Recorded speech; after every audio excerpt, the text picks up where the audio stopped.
That's my view when it comes to open homosexuality. I don't have a problem with gay people necessarily. I just don't want them, doing their sexual exploits in front of families and children. Are you all right with gay people generally? Like, do you have gay friends and stuff? I've had, gay colleagues when I was on the job. But friends? At this point, no. Why? No. We just don't have similar worldviews, unfortunately. But there are some super conservative gay people. people. Sure, I've met a few. But, it just, I guess since my circle is so small nowadays, because my life has changed a lot, I just keep a small circle. And so that's not just because they're gay, it's just like in general, I keep a small circle. Mm-hmm. So you would have a gay friend? I don't know. Maybe, I think at this point, no, probably not. But I don't hate them or anything. I just, like I said, my issue is just with the public homosexuality. Mm-hmm. That's what I dislike, and I don't like that even between heterosexual couples, open promiscuity. And what about on the women? I should get this out of the way. Do you think women should? Are you okay with women voting? No, I don't think women should vote. For real? No, we should repeal the 19th Amendment. Are you being serious? I'm very serious. Yeah, I don't think they should vote. The reason why, and I know we have an international audience, so I'll quickly explain this. We have the Selective Service in the United States, where when you're a man, you turn 18, you have to register for the Selective Service, which can obviously get you drafted. So men, and if you don't enroll in it, you can get put in prison, a fine, you don't get financial aid if you want to go to college, can't get a government job, can't get a state job. So it really impedes your ability as a man to be successful if you decide to not go into the Selective Service. So men have skin in the game, women don't. So I don't think a woman should be able to pick the commander-in-chief who runs our military when they don't have skin in the game. And you could say the same thing about abortion or stuff that affects women's health, right? That it works, that men shouldn't be allowed to vote on stuff that affects women's health exclusively. Yeah, but the difference is that women have, 100% control over reproductive rights. Like men have none. So like even if the woman is pregnant and she wants to, let's say she doesn't want to have the kid, but he wants her to have the kid, she can say, well, it doesn't matter what you think, and she can get the abortion. So men have zero reproductive rights. But when it comes to the military, and this actually comes back to my thing, because people say all the time, Myron, you're a misogynist. The real reason I say that is because I don't think women should serve in the military. Mm-hmm. I don't think women should serve in police forces. I don't think they should serve in the military, because I truly do believe that women need to be protected and provided for. I think they're a vulnerable class. And, my thing is that I have this belief 100% across. I don't think women are equal to us. So I can't be on one side saying, women are subservient to us and they should follow our lead, but then at the same time expect them to pick up a rifle and fight for this country. That's our job. What about how are you with women in the workplace generally? I understand that thanks to feminism influence, women are going to be in the workforce, but I do think that every single man should strive to work and have their woman work electively. She should not be working from a mandatory perspective. I think men should be the providers. Yeah, but I think many women, it's hard to know whether it's most, but work because they take pleasure in it, right? They feel as though it empowers them in some way. To a degree, but they have a talent that they can deploy in the workplace. Sure. But what I've come to realize is a lot of the times, they'll think, a job and a career and a title will fulfill them. But what they find out is it doesn't fulfill them to the same degree. Having a children and a family does. And I've asked many women on my show this, that are career women and have kids. I was like, listen, if you had to pick one, your career, your children, which one would you pick? Every single time, my children. So I don't think women get the same benefit and pleasure and fulfillment that men get from being successful and having a title, because as a man, your value is determined by what you can produce. As a woman, your value is determined by who you produce, your children. So I think feminism has lied to a lot of women and put them in a very precarious situation where they think that getting a career and making money is what they want, but then they come to find out later on that's not what they wanted. And for a lot of women, unfortunately, it's too late. You're saying that in a way, maybe women have been sold a bad deal on feminism, right? They've been maybe indoctrinated. Yeah, they've been lied to. But isn't it for them to decide whether or not they feel it's a bad deal? No, that's a great question. My thing is we need to put the information out there and let them understand this. You got to make a choice. My biggest issue is that we lie to women and we tell them that they can have it all. I think if we were a bit more transparent and we put this information out, like, look, you can go ahead and pursue a career, but understand that if you chase this career, your chances of getting a man that you actually want long term probably is gonna be very hard to find. Mm-hmm. Because as women climb the social ladder and earn more money and become more successful, what ends up happening is their pool of suitable candidates shrinks. and she makes 100,000. Well, statistically speaking, women want about 56% more income than they make. It's going to be very difficult for her to be 33 years old and find a guy that makes $156,000 that's going to want her in return, because that man is also going to have heightened standards. He might want a younger woman to have a family with. He might want a more attractive woman to make a family with. So I think as long as we let women understand that this is the reality of becoming a successful woman, you can't have it all, I'd be cool with that. But the problem is that a lot of women, and I've had them come on my show a million times, where they'll cry on air. I didn't know. I thought getting a career and making money would help me find another man. But what they don't realize is that man doesn't care about their income. So I think we just need to put that information out to women that you got to make a choice. That's my biggest issue, because this information that I'm talking about gets censored. It's considered misogynistic. It's considered toxic. I think it's just telling the truth and letting women understand that you got a choice to make, because your best years, your most fertile years, the years that you're the most attractive, where you have the most leverage in the dating marketplace, is in your 20s. And if you wait, you're just dropping off your chances of finding that guy. Do you think we talked about the vote? Oh, do you consider yourself a misogynist? No, because misogyny would be the hatred of women. I would argue I love women and I actually understand them. So since I understand them, I know what's best for them. And working a job that they hate, working for just to jump, what's best for them. You think you know better than they do? Yes, in many ways, yeah. Why? Well, one of the beauties about being a man, but also a negative, is men must understand women to attract them. However, women don't have to understand men to attract them.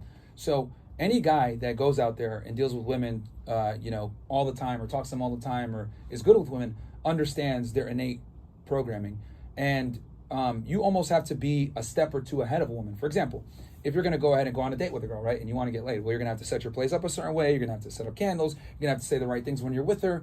You're going to have to assess where she stands with interest level and then escalate based on that. So for men that are very good with women, they have a very heightened sense and calibration of what women respond to favorably. So I think that as a guy, right, and you understand women, you know what's best for them a lot of the times. And that's how women want it. They want a guy that can lead them and dominate them. This is, despite what popular society tries to say or try to put out there, the reality is women just want a guy that gets it. But it's hard for them to find that. Okay. I mean, I think it's more complicated than that, and this isn't really about what I think, but I think... I'm simplifying it for your audience as well. Yeah, I mean, there's a push and pull in any relationship, and I think maybe some women enjoy the fact that a guy knows what he wants and maybe is decisive and able to do various things and self-possessed and talented, but also that he's respectful and appreciates the qualities in her, and that maybe he gives her the space to do things that she's interested in. But you know what? Let's call that off for a second, because I don't want to, in a sense, I don't want to turn too much into a debate.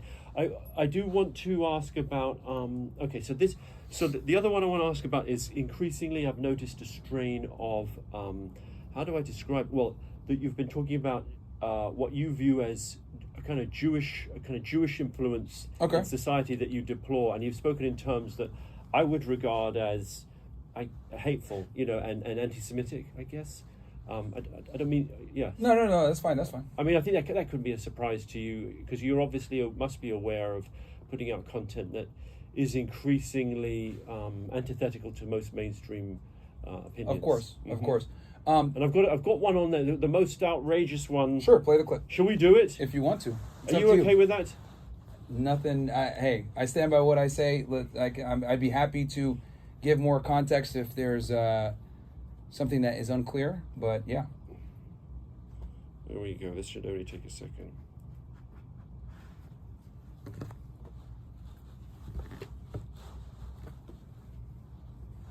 Frank, sit. Good job, buddy.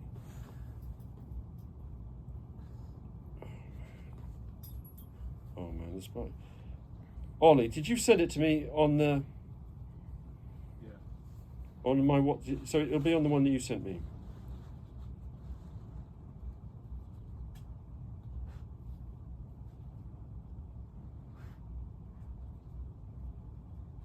Was it this one? If you guys want to see how inferior women are to men. Not that one. Sorry. Here we go.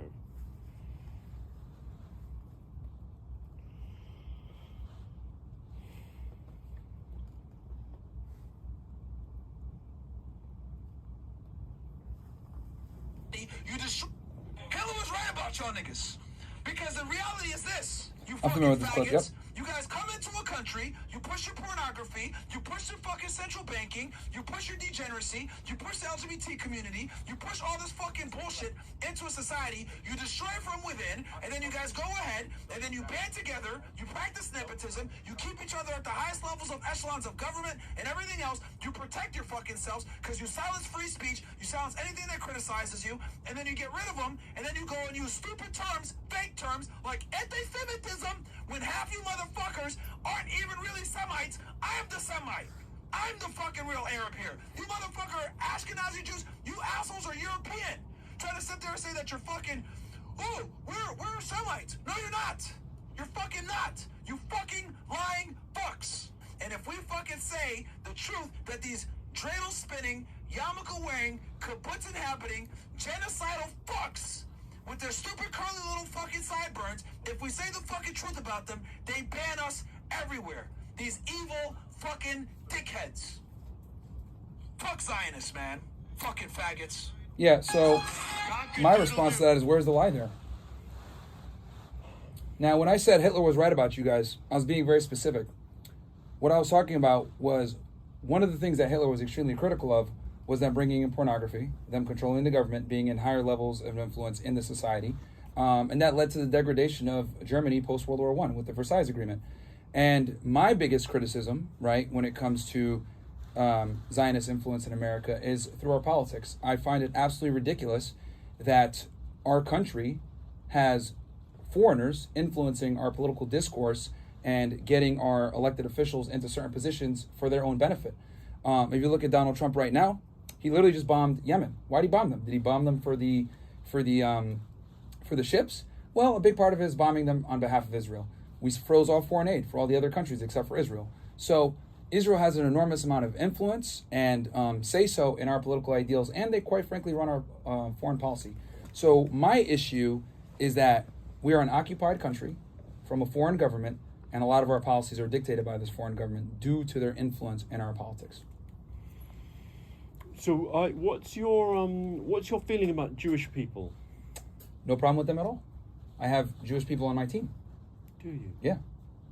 Jewish friends? Yeah. Would they have been, do you think, shocked by that? Like that monologue you did that we just looked at? No, because I've been very clear about that. Like, and again, I know that clip sounds crazy, but what I was referring to when I said Hitler was right about y'all niggas, what I meant was their ability to influence things and be involved. Oh, hey, there's Andrew right there. Their ability to influence things and just bring them to the back, please. Yeah. Take so them to it's the, not. I mean, so yeah, their ability to influence high levels of government, media, etc. That's what I meant. But you've got nothing but friendly feelings towards Jewish people. No, yeah. I mean, my thing is, and here's the thing, right? So I love it when, because no one ever clips this stuff. So one of the things I actually like, am very against is like, there's been people walking around and like ripping down the posters of the hostages, right, that were kidnapped on October 7th. And I've been very staunch critic of that. Like, I think it's absolutely ridiculous and deplorable to rip down photos of people that were, innocent and kidnapped on October 7th. My thing is all life matters, whether Israeli, Palestinian, all of it matters. But there tends to be this asymmetric care of where we're going to prioritize Israeli lives and not the Palestinian lives. And obviously what's going on in Gaza is a humanitarian crisis, and we need to do something about it. But again, our government is occupied, and we are kind of turning a blind eye to the tens of thousands of children that we've been killing for Israel, especially when Israel has the capability of doing precise attacks. That's the other thing too that bothers me, is like they have the ability to get rid of these people in Hamas at the higher levels. They have the ability to get rid of these militants that they're going after, but they're not. They're indiscriminately bombing and leveling Gaza and killing a lot of innocent people in the process. So you fully endorse that the sort of the tone and the content of the monologue, like you fully back that up. But you can see how, because there was no lies. But you can see how it could lead to a kind of attitude of discrimination. Like, can you see how it cultivates a sort of sense of animosity towards a group of people? Absolutely. But the thing is that to be able to tell the truth, you must risk offending people, because the truth inherently is going to hurt someone. So, whether it's me saying that, maybe people might not like my tone, the way I said it, maybe even the way I phrased it, where I said Hitler was right about you guys, which he was, about control of the media, pornography, transgenderism, LGBTQ, which Jews did run all that. They were some of the pioneers in a lot of these industries. People might not like that, but it's the truth. And I think the truth overrides feelings. Is this something you're getting more into? I mean, I think 2 or 3 years ago, maybe you wouldn't have done that monologue. Well, I've been aware of it to a degree. You know, that clip that you're referring to specifically, that was from one of our Rumble streams, right, where we were talking about politics. But, you know, I do talk about it more on my political stuff. I don't talk about it as much on Fresh and Fit anymore. Rather, I talk about it more on my own channels.